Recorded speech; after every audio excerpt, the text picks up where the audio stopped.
최근 한국 남성과 결혼하는 외국 여성들이 늘고 있습니다.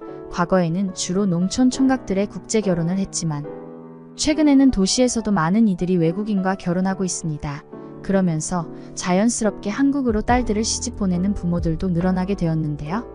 오늘 소개해드릴 사연은 한국으로 딸을 시집 보낸 한 호주 남성의 사연입니다. 모든 부모가 그렇듯 그는 딸을 먼 타국으로 떠나보내며 불안함과 아쉬움이 있었다고 합니다.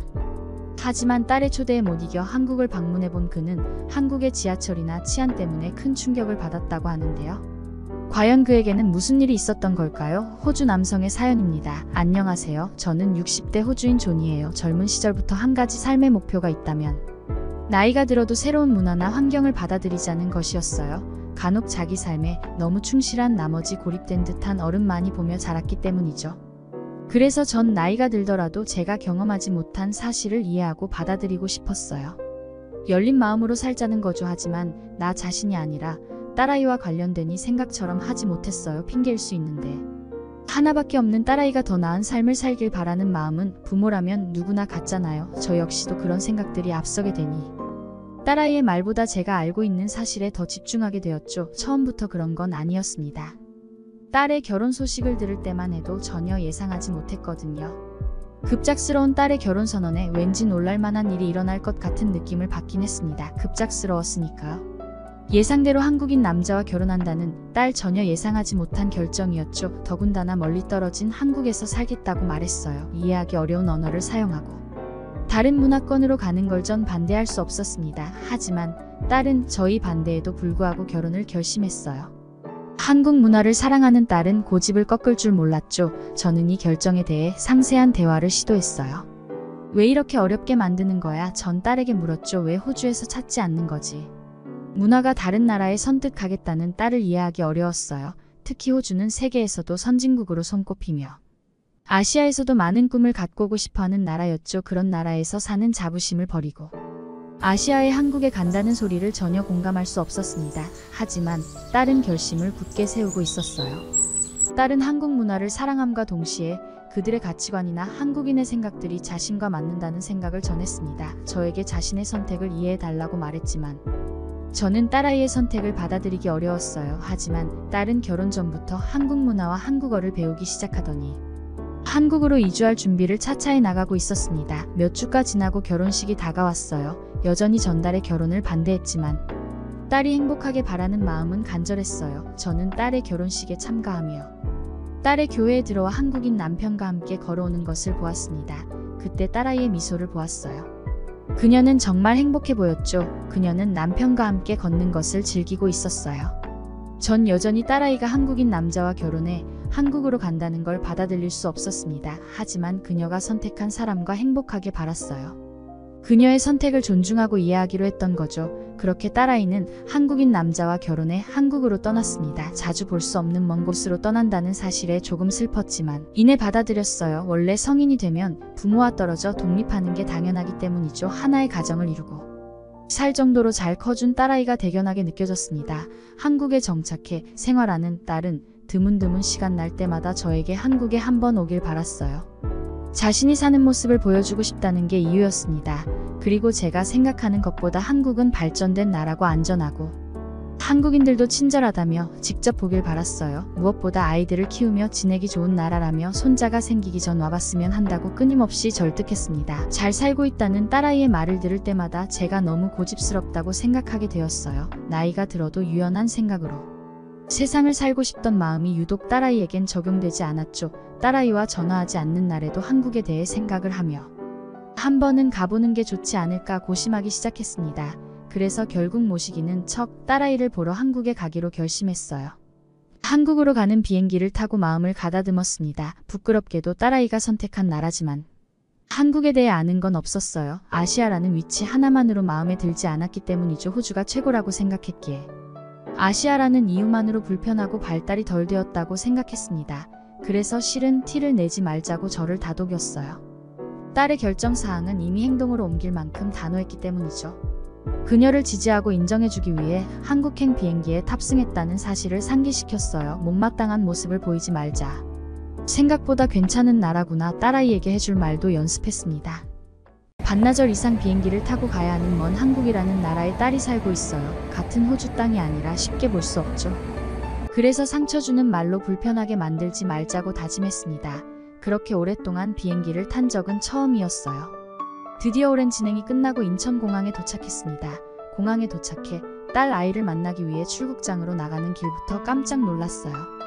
호주에서도 이렇게 큰 공항을 본 적 없기 때문이죠. 호주는 주가 많아요. 주에 따라 물론 크기가 다르겠지만 적어도 제가 다녀본 호주 공항들보다 훨씬 크고 웅장하게 느껴지는 인천공항의 기가 눌리는 느낌을 받았습니다. 깔끔했고 상당히 넓었으며 최신 설비라는 걸 한눈에 봐도 알 수 있을 정도로 세계 어디에 내놓아도 뒤지지 않을 것 같았거든요. 아시아에 있는 나라는 당연히 호주보다 발전이 덜 된 나라일 거라고 생각했어요. 하지만 전혀 아니었죠. 아시아에도 이렇게 발전된 나라가 있다는 사실이 놀라웠어요. 그렇게 공항으로 마중을 나온 딸아이를 만난 딸아이가 사는 서울로 가게 되었습니다. 비행기가 한국에 도착한 시간은 저녁 시간대였어요. 해는 이미 진 상태였고 딸아이 차를 타고 이동 가는 동안 서울이 아주 매력적인 나라라는 걸 한눈에 알 수 있었어요. 높은 건물들이 즐비했고 밤거리를 수놓는 듯한 많은 불빛만 봐도 상당히 발전된 나라라는 걸 엿볼 수 있었죠. 호주는 땅덩어리가 넓은 만큼 복잡한 도심 이외에 불빛을 보기 어려운 곳들도 많잖아요. 가로등이 없는 곳들도 많아서 늦은 시간 운전하고 이동하는 건 위험할 수 있고요. 하지만 인천공항에서 서울로 가는 거리엔 어디나 가로등이 환하게 길을 비추고 있었어요. 늦은 시간이었지만 도로 위에는 많은 차들이 있었고 밝은 불빛이 도로를 비추고 있어서 전혀 위험하지 않았습니다. 딸은 한국의 밤거리가 익숙한 듯 자연스럽게 운전하고 있었어요. 뒷자리에서 그런 딸아이의 모습을 바라보는 마음은 묘했습니다. 항상 아빠 등 뒤에 숨어 아빠가 제일 멋있다고 말하던 딸은 어느새 사랑하는 사람을 만나 자기가 살 곳을 택할 정도로 크게 성장해 있었어요. 그리고 말대로 딸아이가 선택한 한국은 살기 좋은 나라일지도 모른다는 기대감이 들기 시작했습니다. 인천공항에서 서울로 가는 시간은 짧았지만 그동안 보여지는 한국 사람들의 옷차림 도로 위에 많은 차만 보아도 사람들의 수준이 얼마나 되는지 알 수 있었거든요. 호주의 공항 주변엔 노숙자들이 즐비한 곳들도 있습니다. 비싼 집값을 감당하기 어려운 경우, 사업이 파산한 경우 등 다양한 요인으로 노숙자를 택한 사람들이죠. 그들을 비난하는 건 아니에요. 하지만 위험해 보이는 인상을 주긴 충분하죠. 호주 내에서도 노숙자가 증가하는 건 사회적 문제로 대두되며 연일 개선 방안을 말할 정도니까요. 하지만 한국은 달랐어요. 공항에서 서울로 오는 내내 노숙자들을 볼 수 없었죠. 그건 한국이 살기 좋은 나라라는 소리 중 하나라고 생각해요. 물론 한국에도 노숙자는 분명 어딘가 존재할 거예요. 다만 길거리에서 쉽게 눈에 띌 정도가 아니라면 호주에 비해 상대적으로 안정적인 느낌이 든다고 이야기하고 싶어질 뿐입니다. 그렇게 도착한 날 받았던 한국에 대한 충격은 거기서 끝이 아니었습니다. 저는 한국이 발전된 나라라는 점이 마음에 들었어요. 정말 딸아이가 말하는 대로 안전했고 아이들을 키우는데 안전한 나라였죠. 세계적인 이슈가 될 정도로 호주는 총기 소지로 위험했어요. 언제부터인지 정확하게 기억나진 않지만 1년에 몇 번씩은 학교 내에서 총기 사용으로 아이들 목숨을 위협받는 일들이 생기기 시작했죠. 학교 내에서도 혹시 모를 총기 사고를 대비하기 위한 예방책을 하나둘 마련하고 있었어요. 안타까운 건 총기 사고에서 목숨을 구해도 그 순간에 기억들이 평생을 따라다니며 괴롭힐 거라는 사실이죠. 하지만 호주 내에서 언제 누구에게 일어날지 예측하기 어려웠어요. 그래서 아이를 키운다면 위험을 감수해야 하는 부분들이 있을 수밖에 없죠. 하지만 한국은 달랐어요. 딸아이를 보기 위해 한국에 머무는 며칠 동안 한국의 여러 점이 마음에 들었지만 총기 사용이 안 된다는 사항은 정말 마음에 들었습니다. 이 부분 하나만 보더라도 직장을 그만두고 은퇴하면 저도 딸아이가 있는 한국에서 여생을 보내는 게 나을까 하는 고민을 하게 만들었으니까요. 손자가 생긴다면 언제 총기 사고가 일어날지 모르는 채 불안하게 학교를 보내지 않아도 된다는 점이 마음에 들었습니다. 그리고 저 역시 혼자 지내는 생활에서 집안에 누군가 침입할까? 총기를 소지해야 하는 부담감에서 해방될 수 있는 곳이 한국일 수 있다고 생각했어요. 아이러니하게 총기로 인한 위험한 상황에서 나를 지킬 수 있는 방법은 나 역시 총기를 소지하는 것이기 때문이죠. 이런 생각들이 하나둘 들기 시작하니 딸아이가 한국 사람을 만나 한국에 정착한 게 다행이라는 생각까지 하게 되었습니다. 정말 총기로 안전하지 못한 호주가 아니라 오히려 한국이라 다행이라는 생각이 든 건 처음이었습니다. 특히 제가 놀랐던 점은 지하철의 편리함이었어요. 한국의 지하철에 큰 충격을 받았죠. 저는 호주에서 지하철을 이용해 출퇴근하고 있어요. 그때마다 불편함이 한둘이 아니었지만 그게 당연한 건 줄만 알았어요. 하지만 한국은 완전히 다르더라고요. 우선 한국 지하철은 정말로 시간을 잘 지키는 것 같았어요. 호주는 항상 지하철에 늦게 오고 또는 예정보다 일찍 왔어요. 출근 시간에 늦지 않으려면 아예 여유있게 나가야 했습니다. 하지만 한국 지하철은 시간 약속을 정말 잘 지켰어요. 정확한 시간에 도착하는 건 기본이고 모니터를 통해 지하철의 도착 시간을 예상할 수도 있었습니다.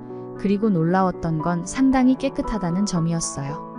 호주는 종종 눈살을 찌푸릴 정도로 더러운 지하철을 만났거든요. 하지만 한국 지하철은 매번 정기적인 청소를 하고 이용객들 역시 깔끔하게 사용하고 있었어요.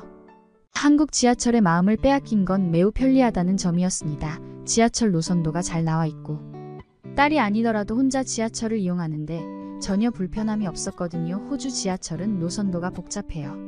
그리고 주변에 편의시설 역시 많지 않아요. 역을 이용하다 혹시 화장실에 가야 하거나 목이 마른 경우 목적지까지 가야 했어요. 하지만 한국은 달랐죠. 역마다 무료로 이용할 수 있는 개방 화장실이 존재했어요. 그리고 편의점이 있는 역들도 많아 간단한 음료 같은 것들도 수월하게 사 먹을 수 있죠. 물론 처음에 한국 지하철을 이용하는 건 익숙하지 않았어요. 헤매고 어떻게 해야 하는지 늘 긴장해야 했죠. 그런데 지하철 내부의 안내원들이나 모르는 한국인들까지 친절했어요. 모르는 문제가 생기면 기꺼이 도와 빠르게 적응할 수 있었죠. 딸아이가 말하는 대로 한국 사람들은 친절했어요. 그리고 지하철 내부에 영어 안내가 잘 되어 있어 지하철을 타고 여러 곳을 돌아다닐 수 있었습니다. 한국에서 만난 사람들 모두 친절했어요. 특히 연령대가 젊을수록 스스럼 없이 다가와 이야기를 나누기도 했습니다. 영어를 잘하지 못해도 알아듣는 부분들이 많은 것 같았어요. 인상 깊었던 점은 완벽한 영어로 답변해 주려는 한국인들이 많다는 점이었습니다. 몇 가지 단어로도 의사소통은 충분한데 말이죠. 한국 사람들은 핸드폰 번역기를 켜며 제가 혹시라도 잘못된 정보를 전달받을까 걱정하는 눈치였어요. 외국인이지만 차별하지 않았고 오히려 한국에 온 외국인이라는 이유로 환대받는 느낌이었습니다. 그제야 딸아이가 했던 한국인이 친절하다는 말을 이해했어요. 그리고 제가 한국을 잘 모르고 있었다는 사실을 인정할 수밖에 없었죠. 부끄러운 이야기지만 호주에 산다는 이유만으로 다른 나라의 문화에는 크게 관심을 두지 않았어요. 하지만 한국인은 달랐어요. 호주를 비롯한 세계 주요 나라에 대해 해박한 지식을 갖고 있는 듯 보였습니다. 관광을 다니면서 다양한 나라 사람들을 보았고 그 사람들을 대하는 한국인들의 자세를 눈여겨보았기 때문에 알고 있어요. 교육열이 상당하다는 걸 뒤늦게 딸아이에게 듣고 한국이 이렇게 멋진 모습을 보유하고 있는 이유구나 생각하게 되었습니다. 딸아이 말처럼 한국에 오길 잘했다는 생각이 들었어요. 그러지 않았다면 전 여전히 딸의 선택이 잘못된 거라고 저의 얕은 지식으로 판단하려 들었겠죠. 실제로 본 한국의 발전 속도는 정말 놀라웠죠. 저는 한국을 방문하고 나서야 한국을 이해하고 존중하게 되었습니다. 한국과 호주는 문화와 가치관이 달랐지만 그게 나쁜 게 아니라는 걸 뒤늦게 알았어요. 그리고 열린 생각으로 살아야겠다는 다짐을 다시 하게 되었답니다. 한국에 온 게 다행이라는 느낌을 받았어요. 그러지 않았다면 전 아직도 호주에서 한국에 있는 딸 걱정을 하며 못마땅하게 생각하고 있었을 테니까. 이번 한국 방문을 통해 한국을 좋아하게 되었어요. 그리고 딸아이로 인해 다시 방문할 수 있다는 사실에 안도감이 들었습니다. 한국 지하철을 자유롭게 이용할 수 있는 방법을 이제 터득했거든요. 혼자 한국에 와도 지하철을 이용해 자유롭게 돌아다닐 수 있는데 한 번으로 끝내기는 아쉽잖아요. 그래서 딸이 초청하지 않아도 딸을 보러 한국으로 또 갈 예정입니다. 어떻게 보셨나요? 한국에 방문한 뒤 딸의 마음을 이해할 수 있었던 호주 남성의 사연이었습니다. 그는 한국에 대한 아주 좋은 인상을 받았기 때문에 발의 선택을 존중하고 지지하기로 결정했는데요. 처음에는 호주가 아닌 새로운 문화를 받아들이기 힘들다고 생각했던 그였습니다. 하지만 지하철이나 안전한 치안 등 그는 호주에선 경험할 수 없는 한국의 모습에 충격을 받았는데요.